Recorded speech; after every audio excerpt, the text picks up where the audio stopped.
macroscopio es un instrumento que permite ver de cerca algo grande, y esa será nuestra intención. Acercarnos desde las pequeñas historias personales y sus recorridos al sistema científico nacional. ¿Quiénes lo conforman? ¿Cómo llegaron allí? ¿Desde dónde partieron? ¿Qué obstáculos tuvieron que sortear? Son solo algunas de las preguntas que estaremos contestando en nuestro programa.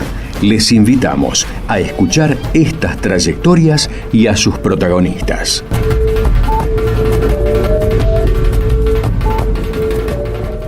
Buenas tardes, estamos aquí en Macroscopio como todos los lunes.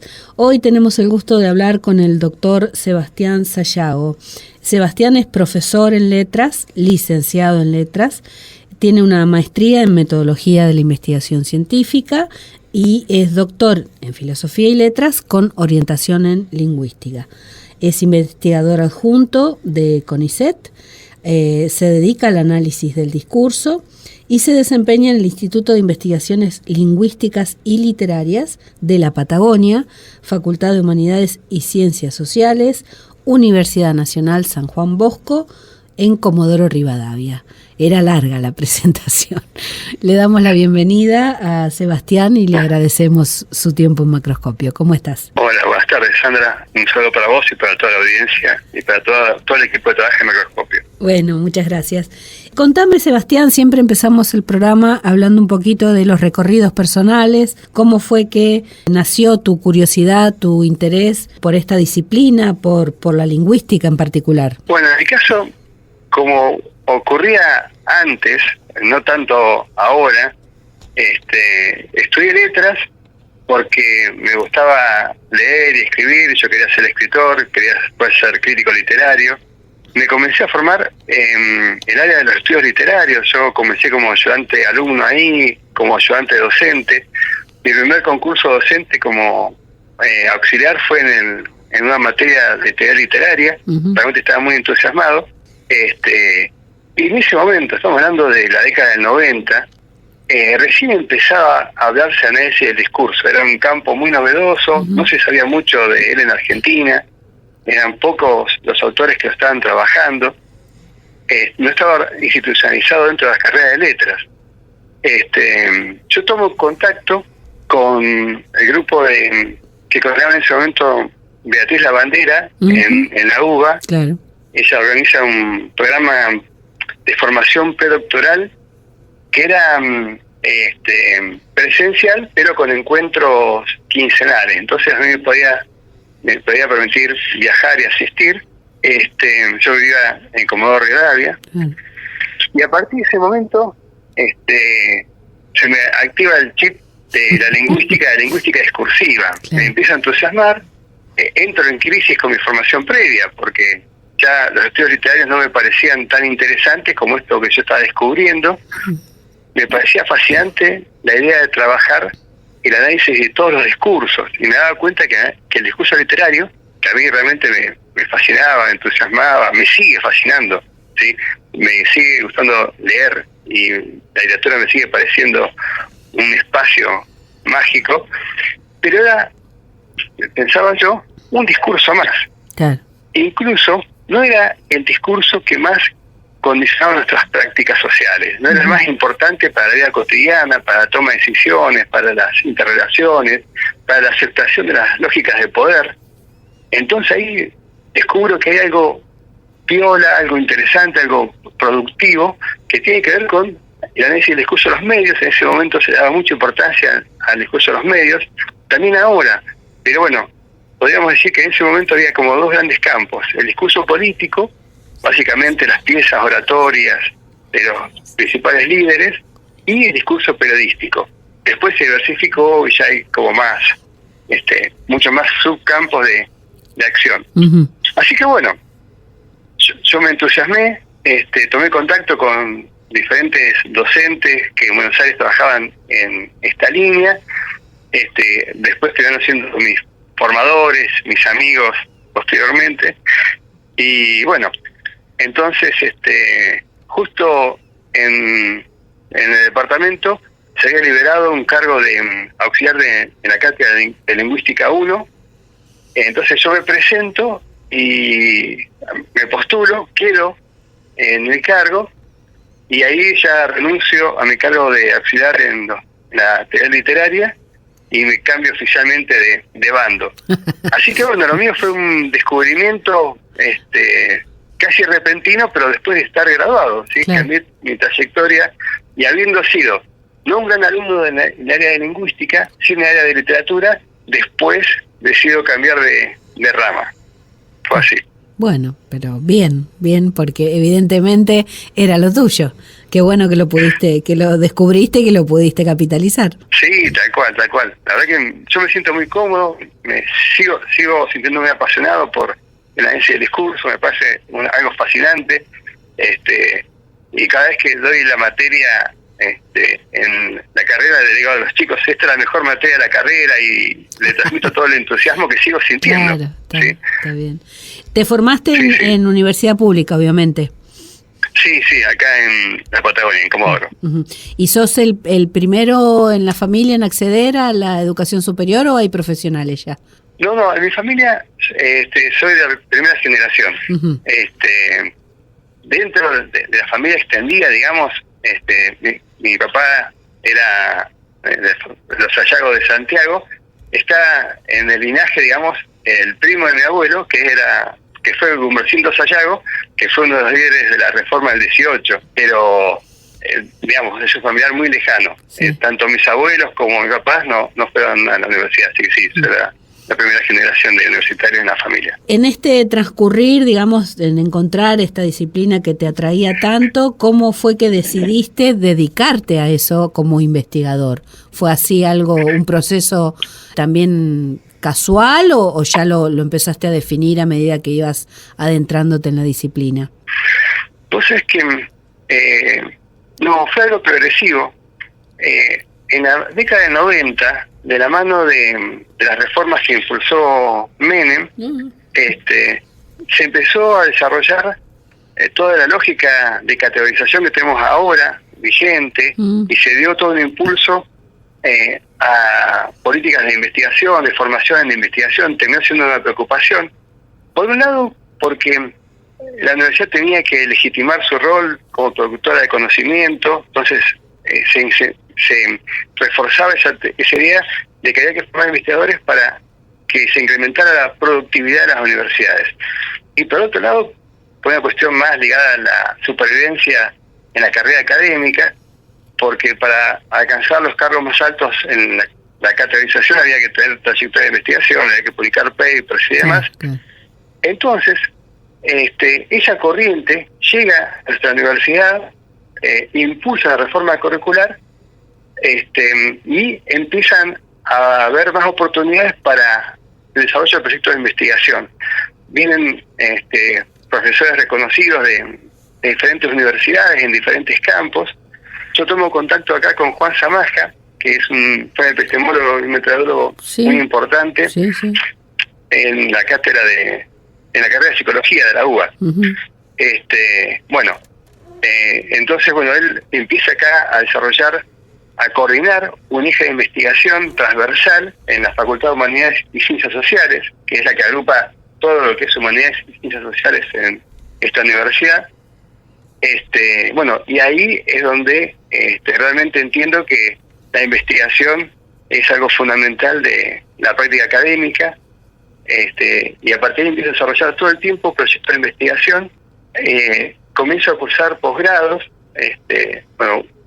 una maestría la terminé, la otra la cursé por la mitad, después cursé el doctorado, después tuve la posibilidad de hacer un postdoctorado en Valparaíso, y después recién entré a CONICET. Uh-huh. Mi trayectoria no fue convencional, podríamos decir, porque yo nunca tuve una beca de CONICET.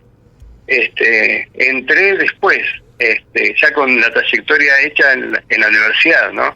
Bien, bueno, es interesante eso que lo comentes porque, no todos los caminos son iguales, ¿no? Y eso, después con el tiempo también se modificó porque antes tenías una edad hasta límite para presentarte y, eso por suerte también se cambió y dio lugar a percibir y a capitalizar otros recorridos de otros profesionales. Así que estuvo... Sí. Genial.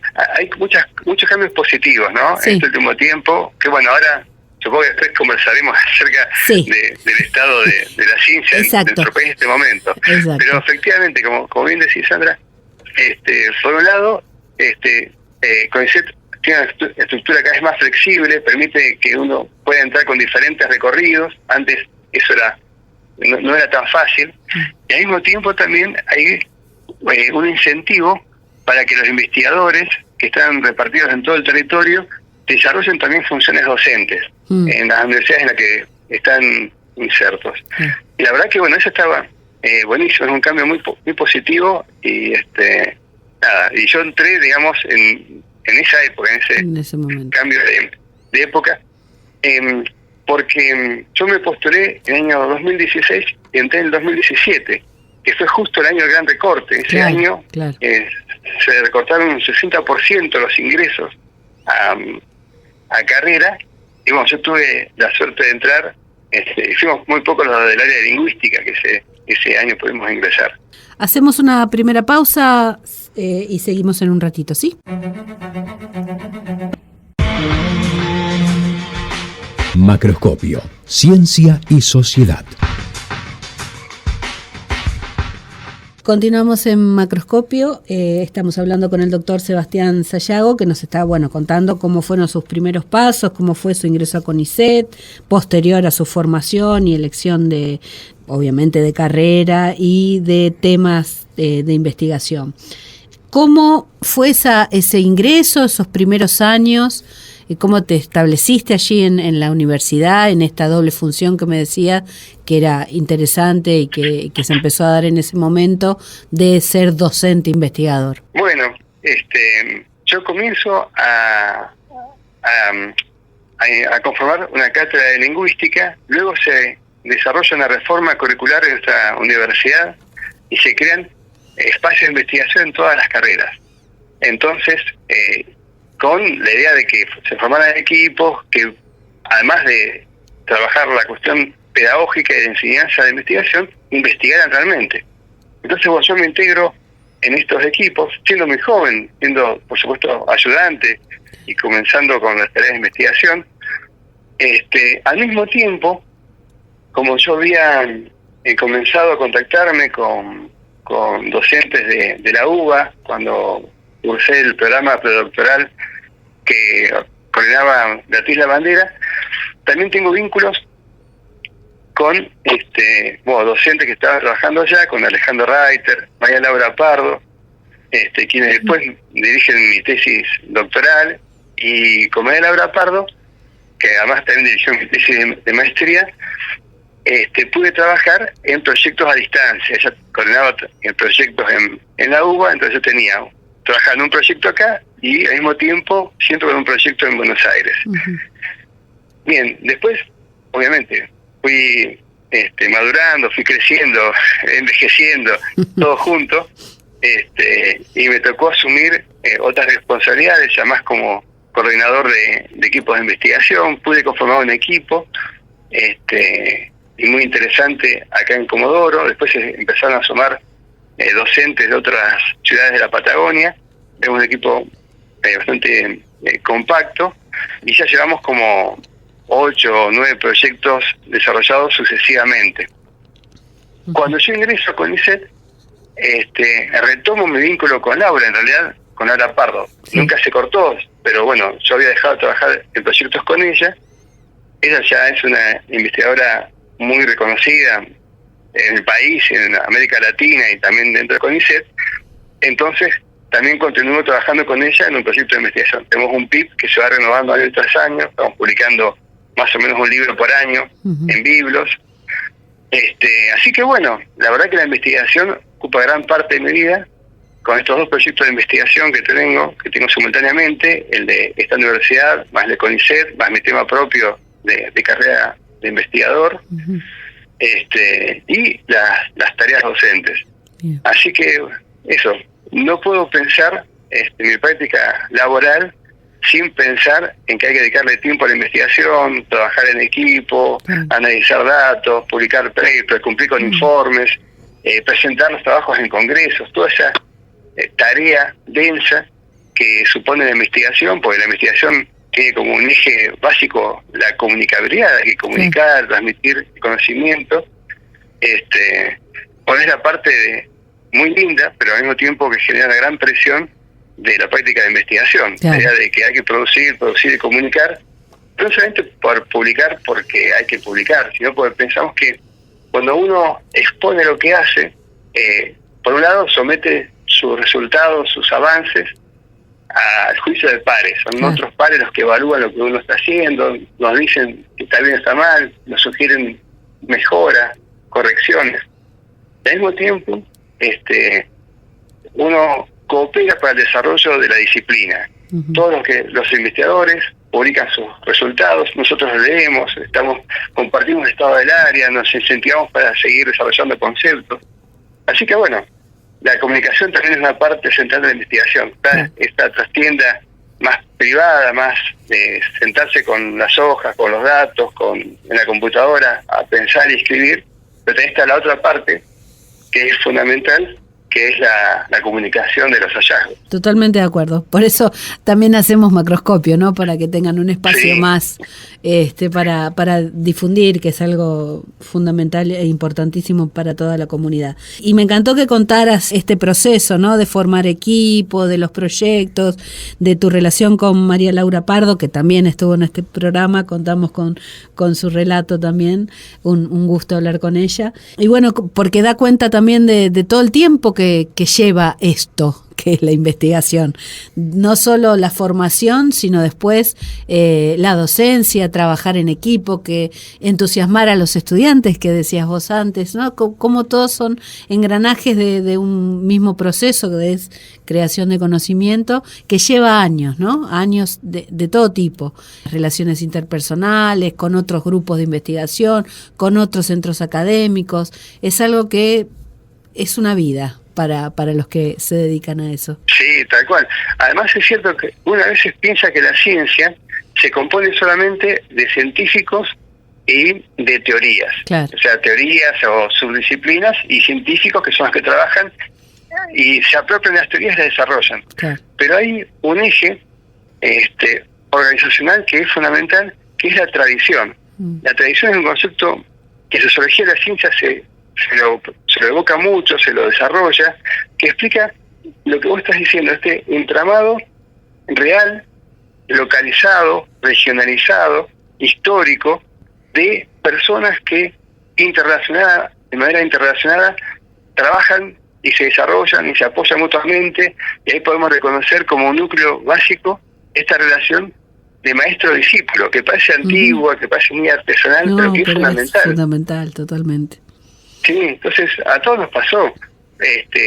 Encontramos un docente que nos llevó el apunte, que vio en nosotros algo, nos dedicó tiempo, nos alentó que siguiéramos nuestro camino y seguimos y y le demos gran parte de los ejemplos que tomamos, los hábitos, las formas de pensar el objeto de estudio, un modelo de investigación también, y uno después lo replica con los ayudantes, con la gente que está comenzando el trabajo de investigación. Y es esto, hay un compromiso que tiene que ver con la formación. Hay un tiempo que uno tiene que dedicar a esto, y que nuevamente esto está en la trastienda, porque no es lo que se ve. Lo que se ve siempre es el paper, el libro, la conferencia que da alguien, pero lo otro, el tiempo que lleva, la formación, la paciencia que hay que tener, la comprensión para tener en cuenta también los tiempos de la otra persona, porque no somos todos autómatas. Hay momentos en que uno está muy productivo y va para adelante, hay momentos en que pasan cosas en la vida, y un maestro, una maestra, debe tener comprensión de ese proceso y saber esperar y saber que son altibajos y que esto va a continuar, y a la larga el camino es productivo, los frutos se ven, o no, por ahí la gente también decide dedicarse a otra cosa en el camino, y a veces ocurre también eso. Sí, bueno, y no está mal que ocurra, y me parece que definir esto de que estamos hablando, la vida que uno va a tener no es fácil. Pero bueno, lo que comentás también es muy interesante porque en muchos entrevistados y entrevistadas han dado cuenta de eso, ¿no? De algún docente, de algún libro, de alguna clase, de alguna charla que les pegó, les impactó. Y bueno, en esta cosa de docencia y de investigación, como a veces un pequeño espacio, una palabra, un comentario ayuda, ¿no? A ver un objetivo, a ver un horizonte que en algún momento es impensado para mucha gente, ¿no? Para estudiantes sobre todo. Sí.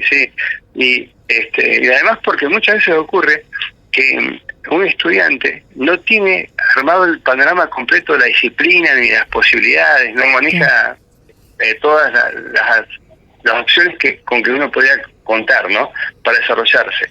Al mismo tiempo está esta angustia que puede tener porque el ingreso, vivir de la ciencia o en la universidad, en el sistema universitario es muy difícil ingresar, los sueldos no son buenos, es decir, nosotros sabemos que hay todo un peso, y cuesta mucho mantener el entusiasmo y bueno, y eso, encontrar un equilibrio y poder decirles que vale la pena el esfuerzo, que la vida es linda, que está muy bien producir conocimiento y dedicarse a lo que uno lo apasiona, y que bueno, con ayuda, con colaboraciones, con perseverancia, llegan finalmente los resultados y se puede llegar.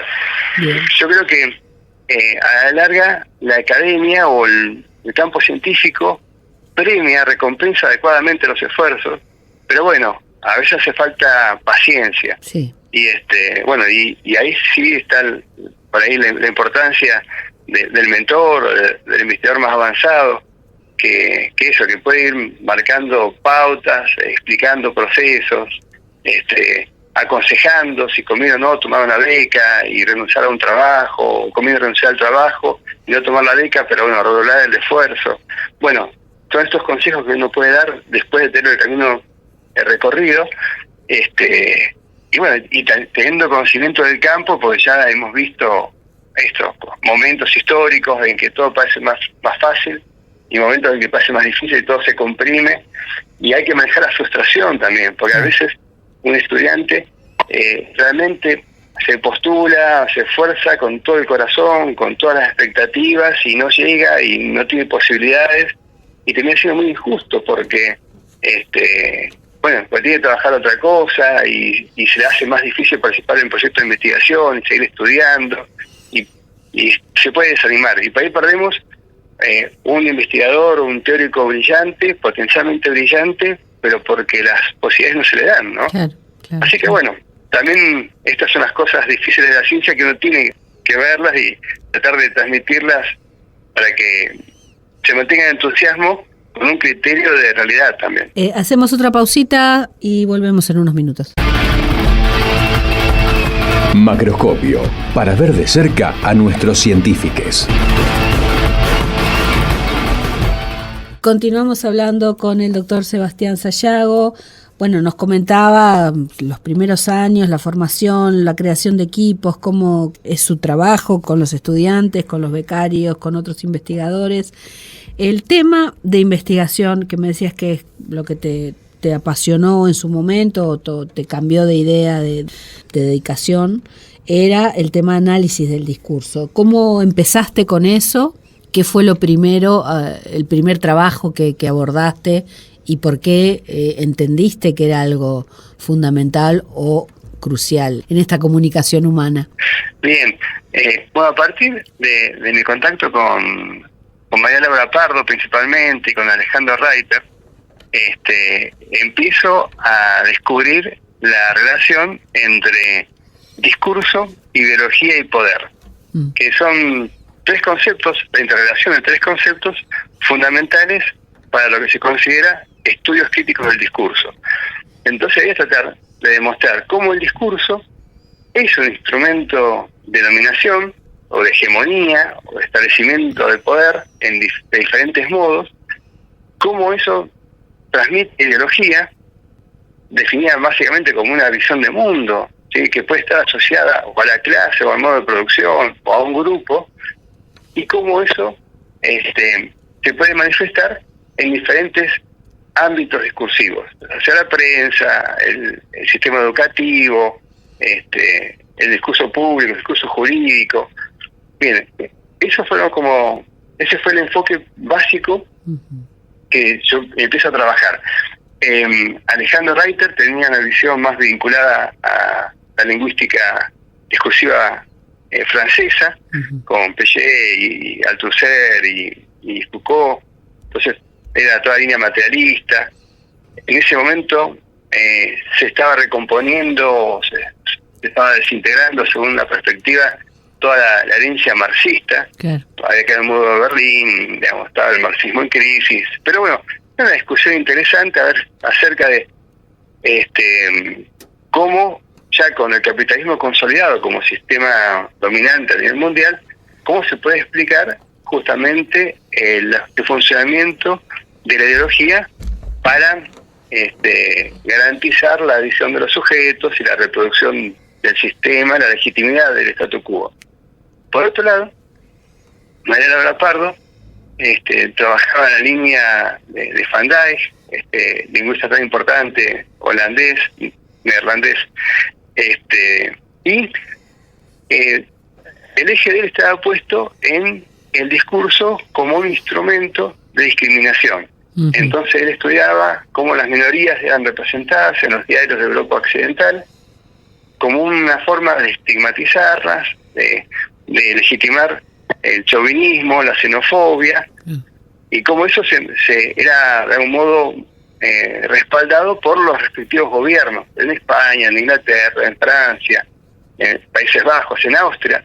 Y algo muy interesante, en esa época, este grupo de la lingüística discursiva más anglosajona empieza a alertar acerca del ascenso de la ultraderecha en Europa.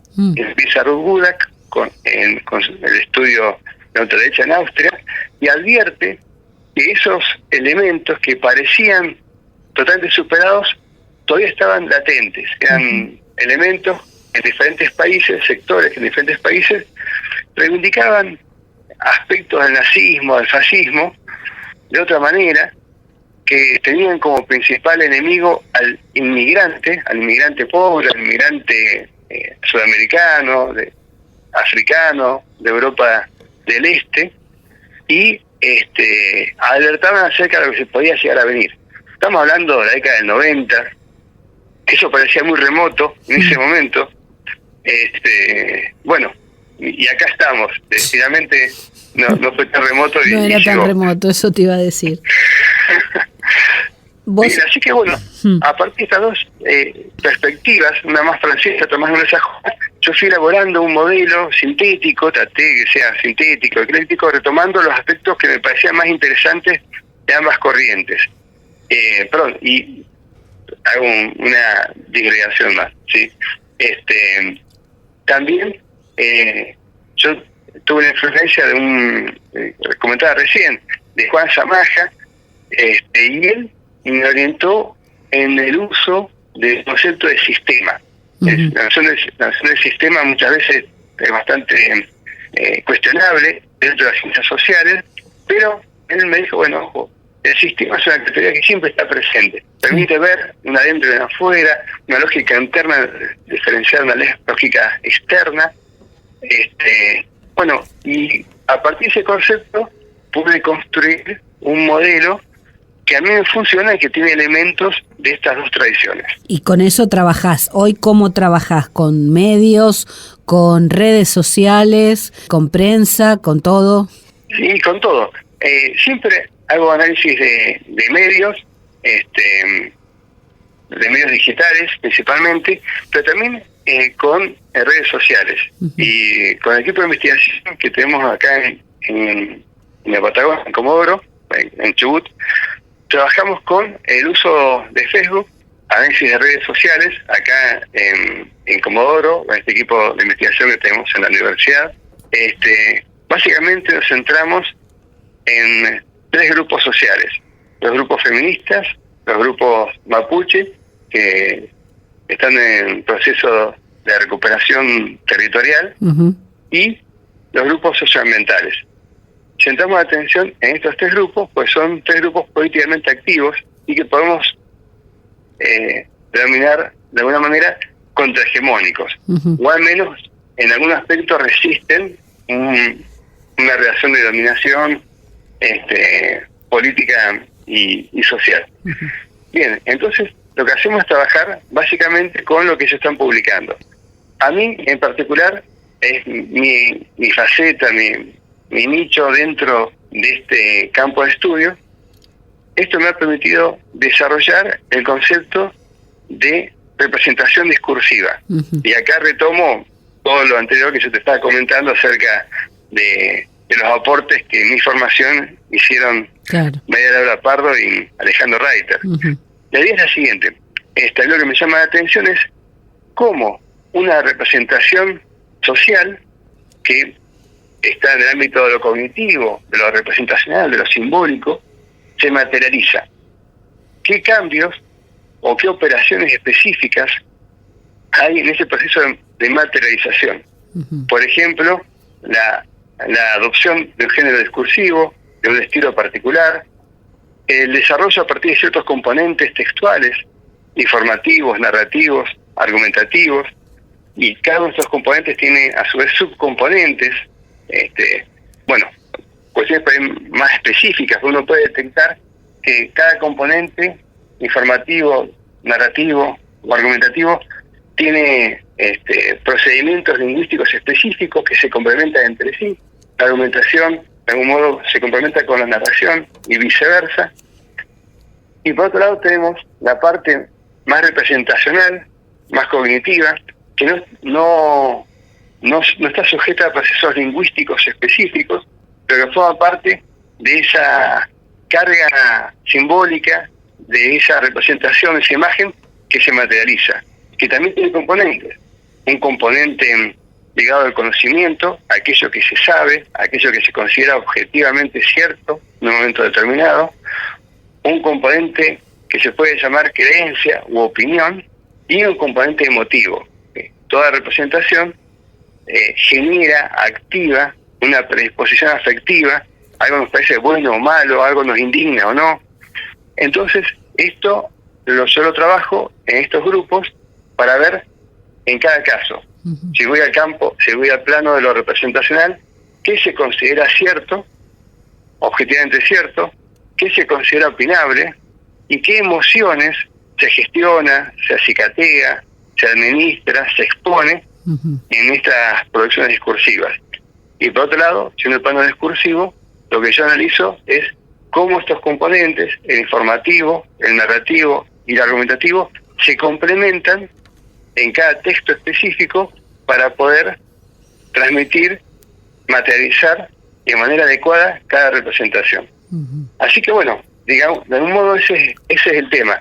Trato de ver un concepto que es general, porque uno puede reconocer una representación discursiva en todo tipo de discurso político, mediático, religioso, pedagógico, jurídico, pero yo la veo en el discurso de grupos que son contrahegemónicos, que plantean procesos de resistencia contra el sistema patriarcal, contra el modelo extractivista, que en la Patagonia es muy muy fuerte, y contra la política de desterritorialización de los pueblos originarios, ¿no? La quita de tierras y de quita de identidad, además, están sufriendo.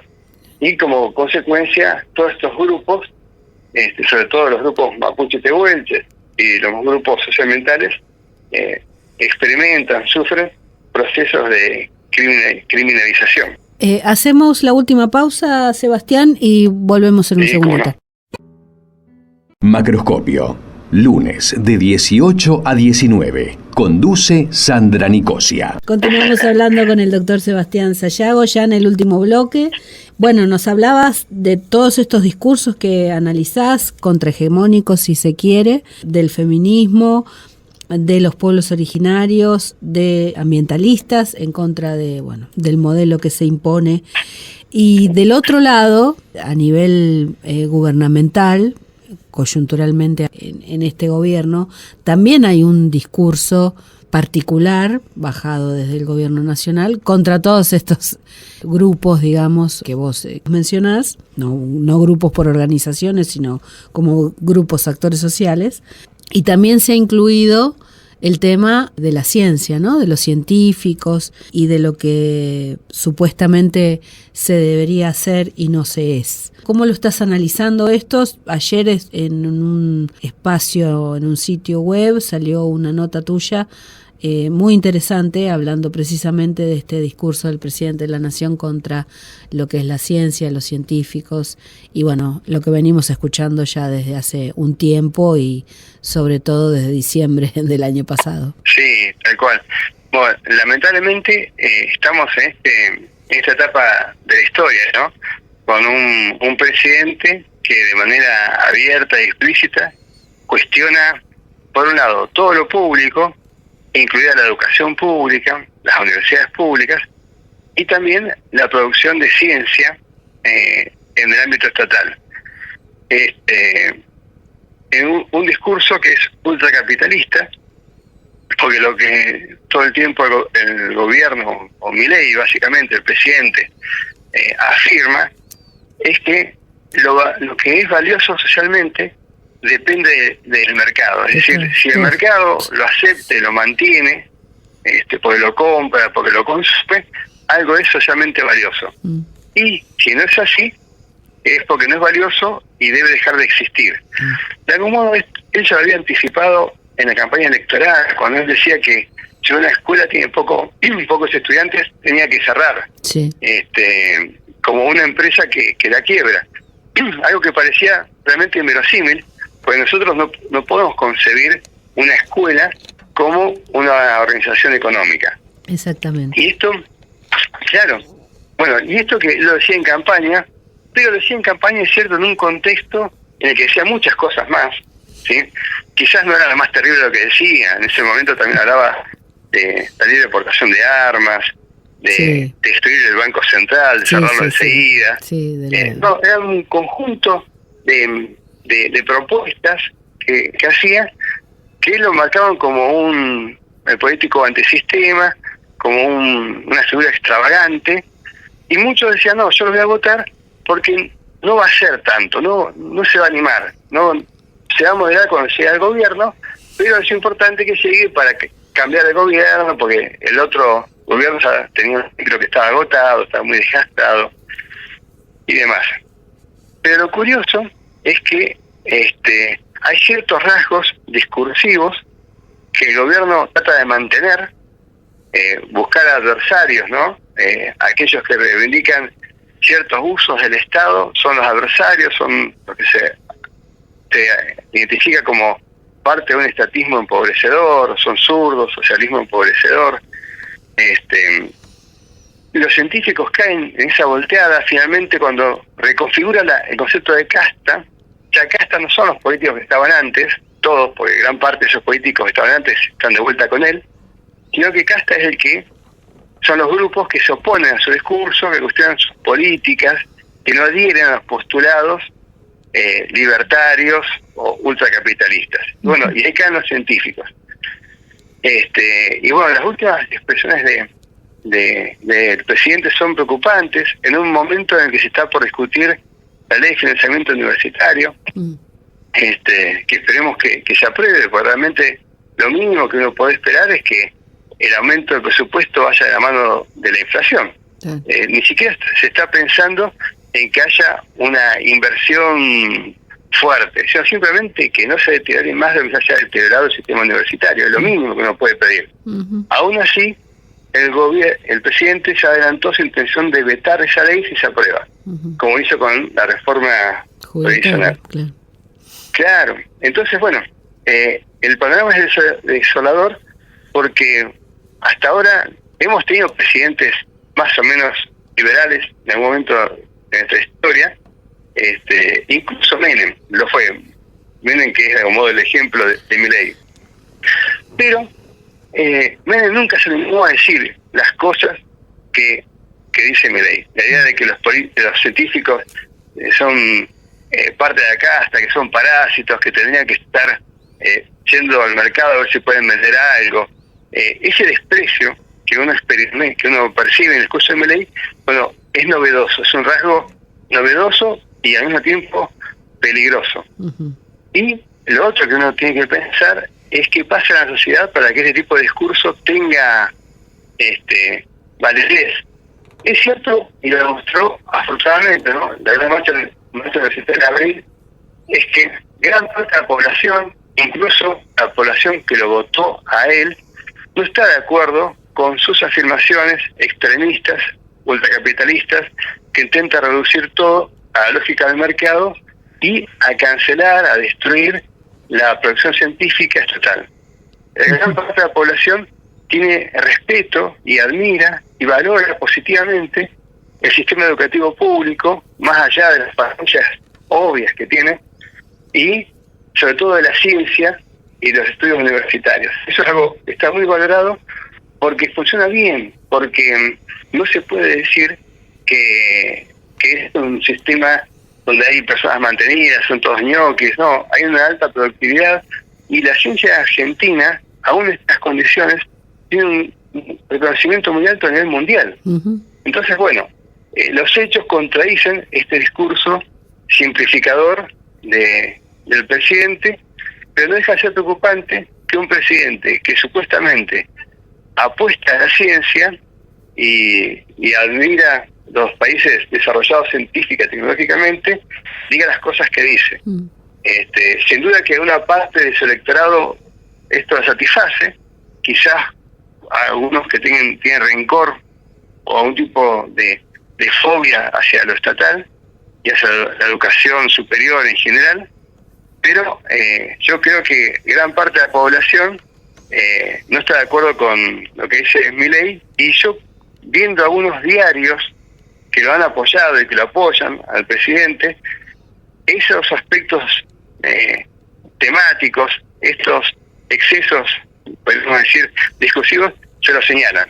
Uh-huh. Están diciendo, ojo con los jubilados, ojo con la educación, el resto sí se puede privatizar, el RIGI está bien, la ley base está bien, lo demás está bien, pero en estos puntos no te acompañamos. Uh-huh. Y bueno, pero el presidente no advierte señales en este sentido. Sí, es un diálogo de sordos, es una persona al parecer bastante cerrada en sus posiciones y no admite ningún tipo de confrontación. Hace un rato hablabas de las formas en que uno trata de estudiar y los inconvenientes, los obstáculos. Hablaste de frustración por otra cosa, ¿no? Para evitar la frustración cuando las cosas no salen bien. ¿Cuánto de frustración y de resentimiento hay en estos discursos, no? Porque a veces parece una cosa de chicos, parece un berrinche de un chico, no un discurso armado y formado, organizado por un político o por una persona que tiene el rol que tiene Javier Milei. Sí, tal cual. Y pasan dos cosas. Por un lado, él explota la frustración de aquellos sectores que no pudieron disfrutar, no pudieron acceder a ciertos beneficios de las prácticas estatales o del ámbito estatal, como por ejemplo la formación en educación superior. Sin duda que alguien que está a favor de cerrar el CONICET es alguien que ve que el CONICET es algo lejano, que es un gasto enorme para gente que no es como él y que hacen cosas que no sirven para nada. Ahí puede haber un gran parte de resentimiento, de rencor, pero tiene que ver con un Estado que ha desarrollado políticas ineficientes, excluyentes, y que ha renovado promesas de estar siempre con la gente y no lo ha estado, ¿sí?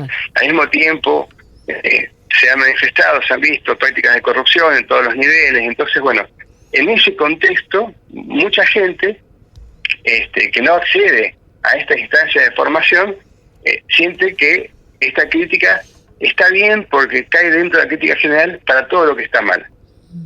Pero en el caso del presidente, y acá la frustración cumple otra función, es otro tipo de frustración. Por un lado,